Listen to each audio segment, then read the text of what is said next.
right, it's live. Live.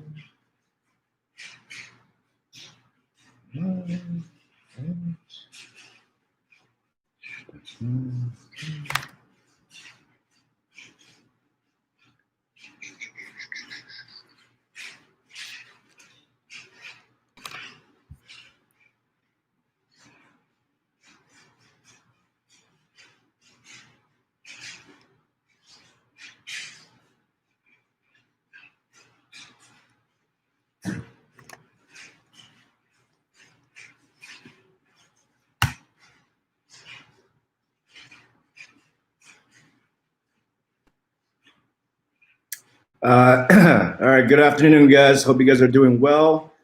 I'm going to get situated here. Give me one quick second to set everything up here, and I'll take some questions for tonight. Don't have anything specific topic for today. Just want to free flow this session. All right, let me get this screen up. There you go. Come on. No. Hang on, guys. There you go. Go.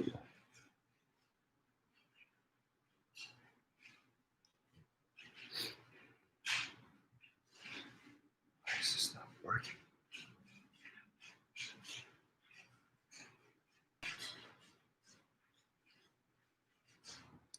Okay, hang on, guys.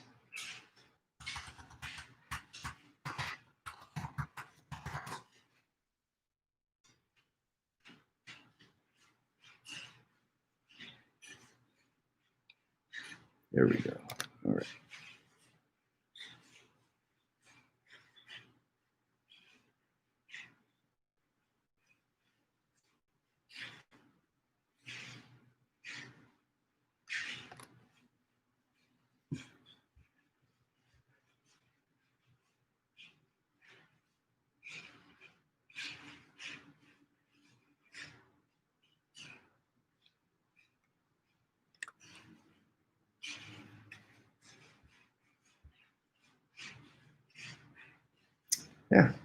Yeah, the desktop's not working. Okay, all right, cool. There it is. All right. Good afternoon, guys. Hope you guys are doing well. Hope you guys had a great week so far. Real quick, this session is sponsored by mystocks.ai. If you go to your browser, you type in mystocks.ai. I've been actually checking out the tool. It's actually pretty cool. So you can kind of create your custom watch list. You can add your portfolio in there. It generates like weekly picks based upon what you're already interested in. And if you go into that tool, into my stocks, you can actually see very detailed information about different tickers that you might be interested in. Just kind of a one view of all the stocks that you may be interested in. So definitely check them out. The reason I go for these sponsorships is because it keeps all of our content free. So far with the rock trading, you guys know we do courses on Saturdays. I do content videos each day and also pro tips. All of that takes a lot of time. So I definitely appreciate sponsors backing me up and supporting my efforts in turn to help everybody out there. All right. So with that being said, definitely retweet this Periscope session. So that way I'm going to give out $100 at the end of the session to a random person. Okay, it'll be totally random. So definitely retweet. All right, cool. So, okay, well, thank you guys for joining me, and I'll take any questions, anything specific that you guys want to talk about. Go ahead. All right, no questions at all? Yeah, no questions. Okay, there we go. I like Red Bull. Yes, I do use VWAP. So we've been doing that a lot lately. And I've been kind of, if you guys notice, I've been switching up my trading style. I used to do a lot of long swings, long-term holds, or even short swings on penny stocks. Lately, with obviously we're in the election season and everything's just so volatile right now. So I've been doing a lot of day trading with our group. So when you day trade, your moving averages or your simple moving averages don't typically come in isn't really good indicator or strength indicator. So you might want to be using Bollinger Bands. I actually did a video today, so I'll be releasing it tomorrow on Bollinger Bands or VWAP lines or EMA. Patton and a few others turned me on to EMA lines, which has been really effective and for day trading.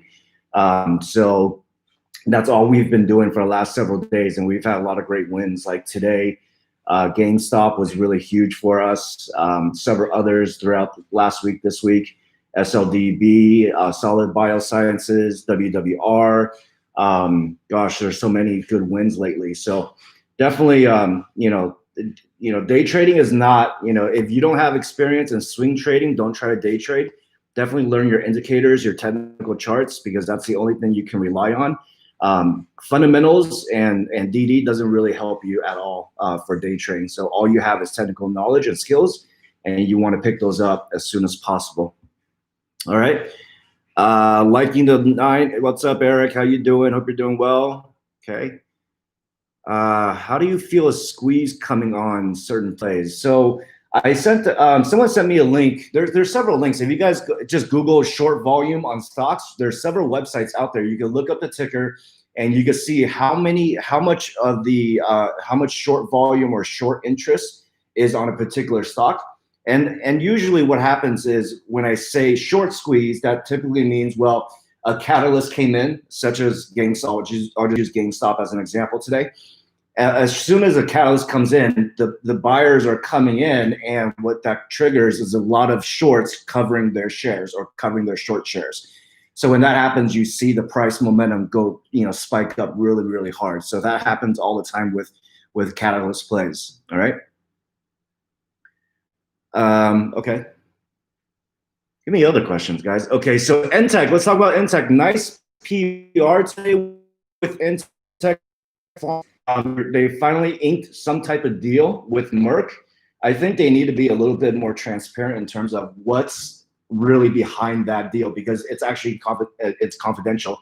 They have not released the information. I don't know if obviously it's on accordion pill. Is it for potential CBD or CBD treatment? We don't know, but definitely a lot of Entech fans and investors have been holding on to that stock for a while. So definitely good to see a nice spike there, but obviously the news wasn't big enough where it can sustain the gains there today. All right.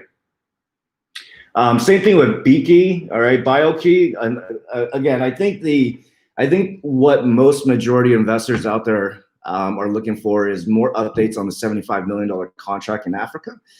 Because of COVID, it's been delayed, but they got a nice contract with GSA, the government. You guys know what GSA is, with GSA, and so that really, that was a really good pre-market run for BK at BKYI. So that was really good to see. What should you get in tomorrow? Do your own DD. That would be a good start. SRNE. Let's talk about Sorrento. So Sorrento did a S3 filing this afternoon. It scared off a few people, but that's okay. The price recovered in the late hours here, and that's what's going to happen with SR, with a lot of these offerings. To be clear, S3 is just a shelf registration, but it was a registration of 900,000 shares. So that obviously shouldn't scare anyone. If you're long on it, it's okay. So I'm gonna, personally for me, I'm still looking for $19 on that stock because I know several catalysts is coming up for SRNE. Same thing with ChemBio, CEMI. Same thing with OPK. So I've been bullish on OPK. You guys seen all the posts about it. All right.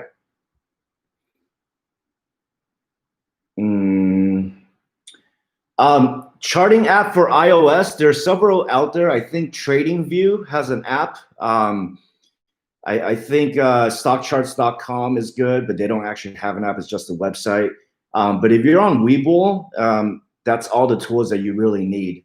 For if you're not using Webull, I mean, you can sign up for a free account. You can still use the charts and the indicators. So you don't actually have to have money in Webull.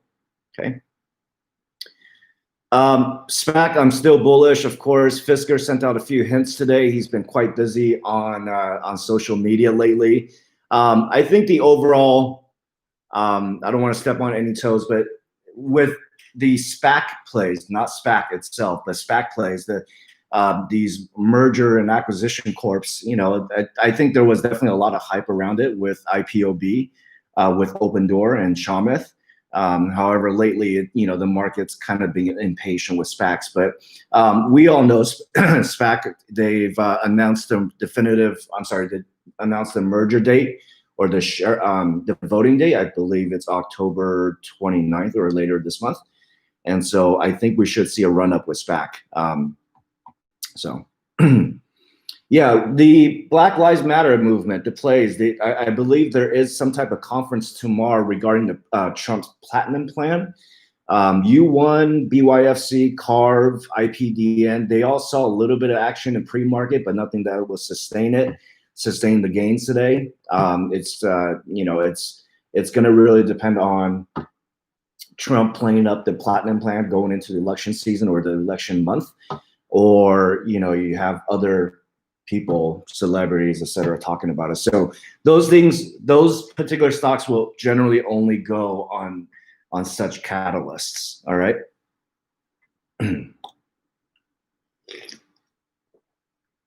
Yeah, I think with the stimulus plan too. I mean, I won't get political here, but it's back and forth between Pelosi and Trump and the Treasury Secretary. I forgot his name, Mnuchin.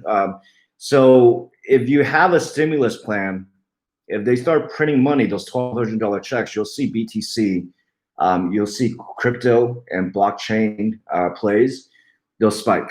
So definitely keep up with the news if you're in Mara. Mara is still one of my favorite stocks. I mean, but unfortunately, it's been shorted a lot quite frequently. So a lot lately, but still bullish on BTC, still bullish on Mara. If you guys want to throw, maybe it right in there. All right. Let's see. All right, I'm just going through the questions. HJLI, so they just did 8K communication. They're going to be closing the offering tomorrow, so you guys know, look for that announcement. I believe right now we're sitting at 40-cent flat, and it's just one of those plays that I love and what the company's doing. I published all their next catalysts before end of the year on Twitter yesterday, and that was based upon just their latest PowerPoint presentation. So definitely take a look at that. They still have a merger, definitive merger to be signed. They still have a bunch of other catalysts coming. If you're long on it, great, fantastic. Don't even worry about the daily action, because we know when the right catalyst comes, it'll jump and it'll spike really, really hard, and it'll fry some shorts. Okay. I generally don't play IPOs, PL Planter. I know all I've heard was that it was hyped up. It sold off a little bit. I believe it's sitting at $10 right now. Not something I would get into. I think they're doing an earnings report soon. All right, what's up, Rob? Hope you're doing well. Grown folk. NT219 and Lily. I have not kept myself up to date with KTOF. So I don't know what's going on with KTOF lately, quite honestly. Okay.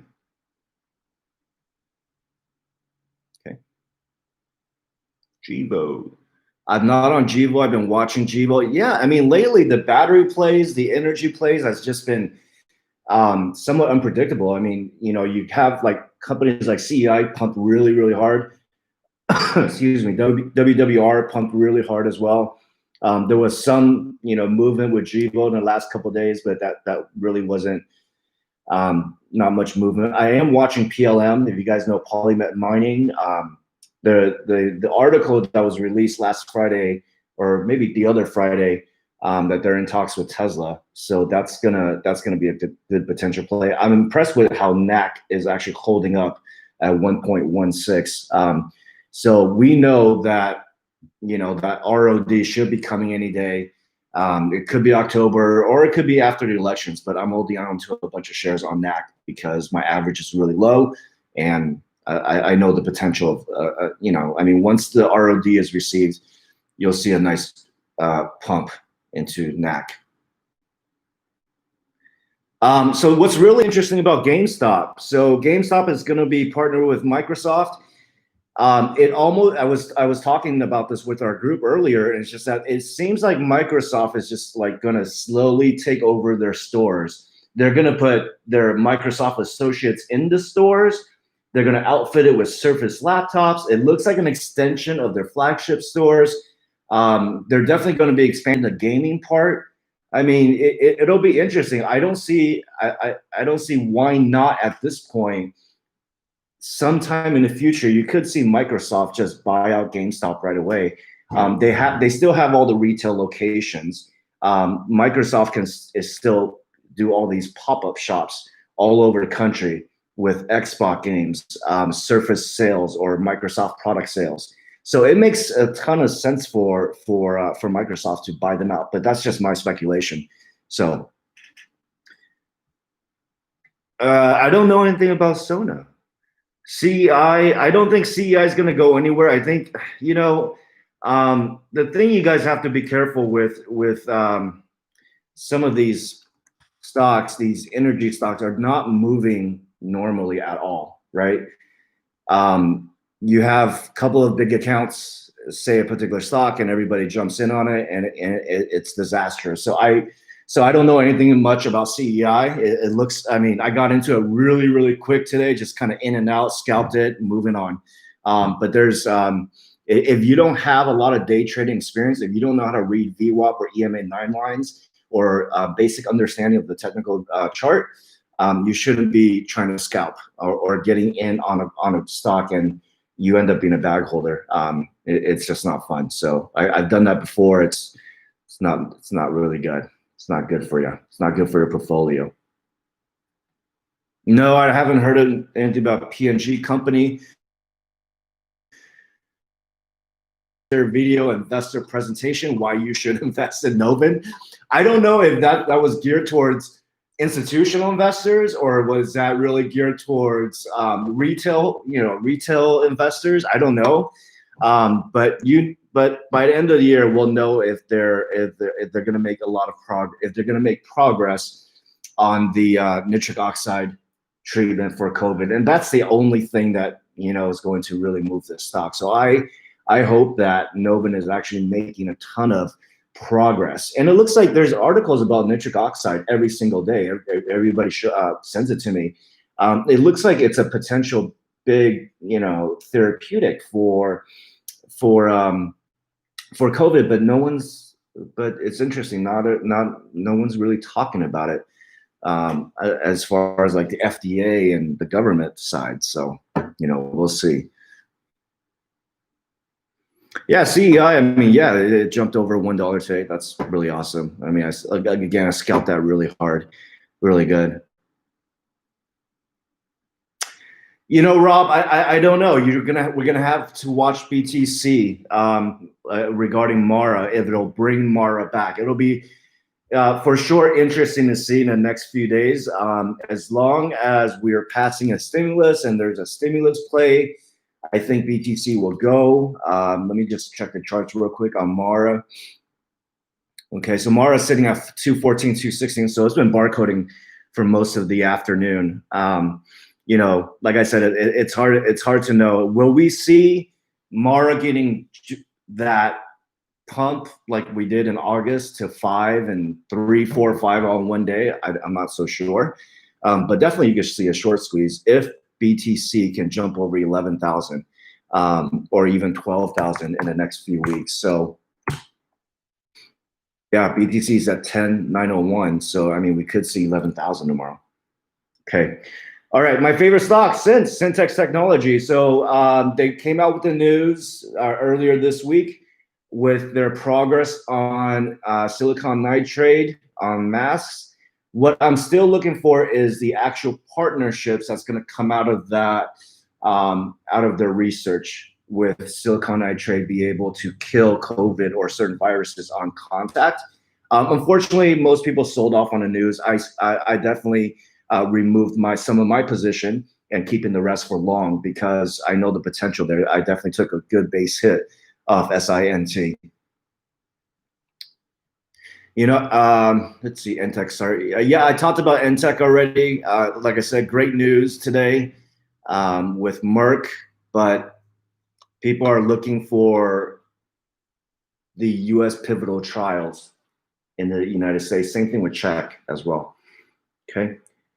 All right. HGBX, Heat Biologics, still one of my favorite COVID plays. It's just it needs news to go. Same thing with iBio. But I know that iBio, their business is not necessary. The future of iBio is not necessarily therapeutics, but manufacturing, CDMO. So look for that as iBio is transitioning. If you're long on it, great, fantastic.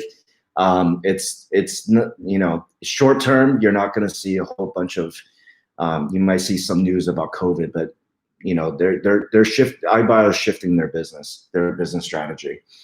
They have one of the biggest manufacturing facility, right? Yeah, in Texas. I hope I'm right on that. I think that's right. Okay. All right. So how'd you guys do this week? I mean, talk to me here. How'd you guys do this week? You red, you green. What do you need help with?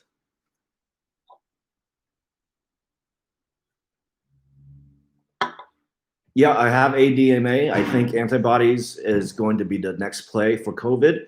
I was thinking about the other day, oddly enough, in the shower. Like maybe I should create a spreadsheet. Okay, these are the stocks for antibodies. These are the stocks for killer cells, T cells. These are the stocks for these therapeutics, nitric oxide, et cetera. I think I should do that. Just a one sheet for you guys, because there's so many angles that you can go with in terms of what particular strategy the therapeutics for COVID. Antibody is one of them. There's RNA. Gosh, there's so many. HGen, if you guys haven't looked at HGen, I would definitely get on that. I got it in the nines last Friday when I first found it. And then later that night, the CEO went on Fox News. But I mean, it jumped 40% this week so far. I mean, it's a healthy pullback right now, but the volume isn't there yet. But I mean, that stock is going to be $20, $30 once they passes phase 3 and get the Emergency Use Act. All right.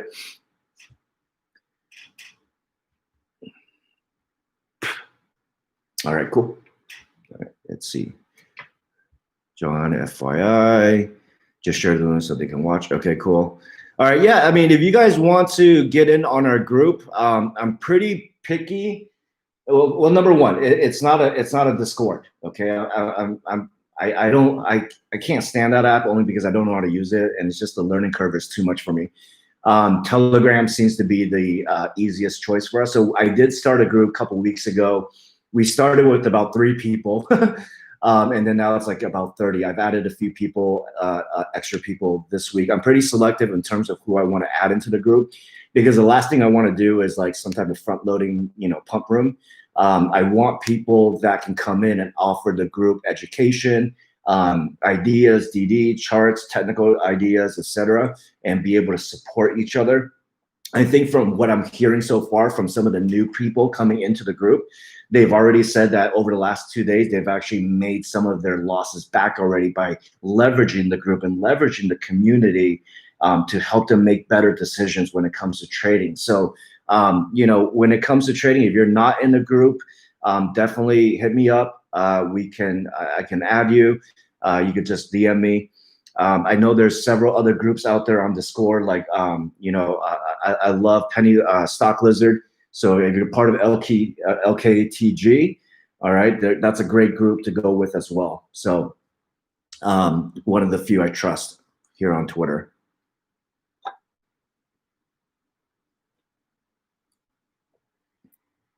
I mean, thoughts on market sentiment with everything going on with the stimulus. So we'll see. I mean, what happens with, it's funny because, I mean, this morning, Pelosi was saying, okay, well, let's get the airlines their support. And then Trump said this, and it's just back and forth all morning. And you can literally watch the airline stock jumping red to green based on Pelosi and Trump's comments. So, Eric told me earlier. Eric told me, he said, American Airlines during the boom, during the peak, made a ton of profits. Now they need a government bailout, which is unfortunate. I understand the situation. I'm not going to get political. However, American Airlines and all these airlines that's looking for a bailout, it's unfortunate. I mean, who is really traveling right now anyway? If you end up saving those, let's say 25,000 jobs, 50,000 jobs, where will you be in 6 months if there is no cure for COVID?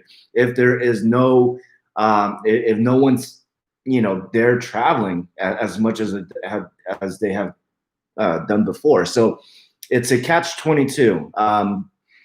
But if they pass a stimulus bill, great, fantastic. I think airlines will see a nice bump. But what's really going to get AAL, SAVE, or UAL going is when the flyers come back. When the economy gets going again. Yeah, man. Thanks for the comment. Up 100% this week. Wow, not bad. I was definitely green today. Yesterday was all right, but definitely with the support of the group, I'm actually learning from people as well. So it's really good. It's really good to trade with the group and get experience and get feedback about what's not working for you. So yeah. So VWAP is volume weighted average price. It is typically best to look at it from a 1 minute, 5 minute, 10 minute, 30-minute chart. It's a strength indicator. If generally speaking, you want to buy at VWAP line. If the price is trending above VWAP, you're going to be fine. All right. I would actually back it up with EMA 9. But if you're day trading, again, if price below VWAP or EMA lines, EMA 9, that's the time you need to get out. Now, you could make the argument, okay, well, maybe I'll just wait till EMA 20. You could say, all right, yeah, I'll wait out a little bit. And that's certainly okay. But I would say you need to put a stop loss on below EMA 20. Or if the MACD turns from positive to negative, okay, that's another strength indicator. That means the buyers are starting to die out, okay, and the sellers starting to step in. So just be careful. And we talk about this in our group, like we hammer this every single day, because with day trading you have nothing. No screenshots and DD is going to save you. It's only the charts. Yeah, 200 EMA is a great combo as well. That's right, Adam. Yeah.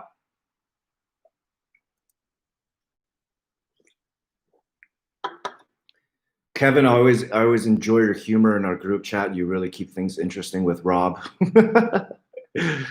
All right, a few more minutes and then we'll call it a day, guys, so you guys can move on to Sunday night or Thursday night football, which I think it'll be over 44.5. So if you want to take that pick, go for it. My NFL season has been 6 and 7 on my picks, so don't follow my picks. Of course, you're welcome. You're welcome. BKYI holders sell. That's going to depend on you and your strategy on BKYI. If you're going long or going short, it's hard to say. It is earning report season, so there might be some hype around that because of that $70 million African contract. So if you want to hold it for maybe the next couple of weeks just to see how that'll play out, maybe they'll do a press release on it. Yes. Right. Okay, so Novin,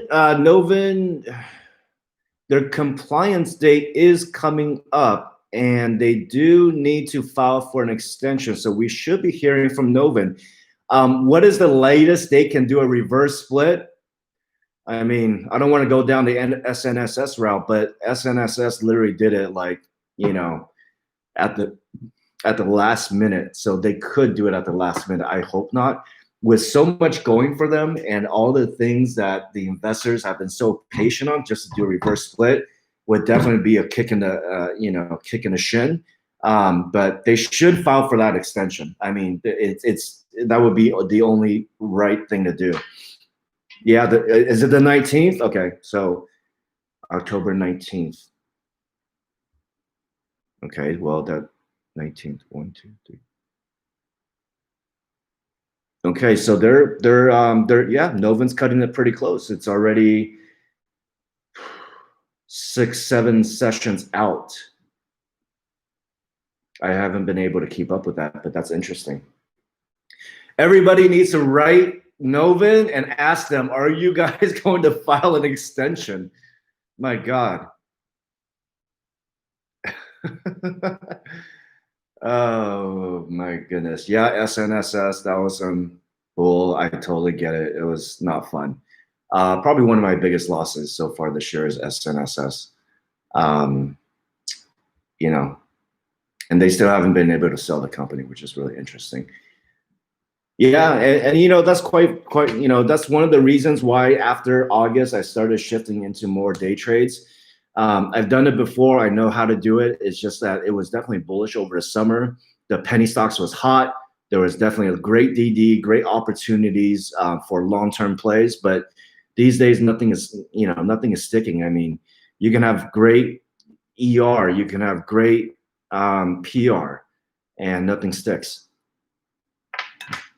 OAS, yeah. Oil, petroleum. Okay, so OAS, bankruptcy. It's a bankruptcy play, kind of like JCP, right? You just got to be careful with it. I mean, I got in real quick and got in real out. I got out real quick, got in and out real quick. Same thing. I mean, you know, you got to set your profit target. I mean, I usually start chipping away at 10, 15%, and then holding the rest for another set of gains. But it all really depends on the situation and that particular stock and how the chart is reading. I've taken 5% profits at one point or the charts that the setup wasn't as nice as I thought it was. And the indicators change all the time, right? I mean, we can talk about VWAP and EMA all day long, but at the same time, anything can change those indicators, right? So the trend is your friend until the end. Yeah. All right, guys. So that's 30 minutes I have for today. All right. Again, if you guys want to join our group, definitely message me. I won't be able to get to every message tonight, so don't be offended if I don't respond to you. But we're definitely a growing group, and I appreciate everyone in our group that's been contributing. It's definitely adding to my knowledge and adding to my skill sets. Just a ton of great people I'm working with right now, so it's a blessing. All right. All right, guys. With that being said, have a good night. God bless you guys, and talk to you guys tomorrow.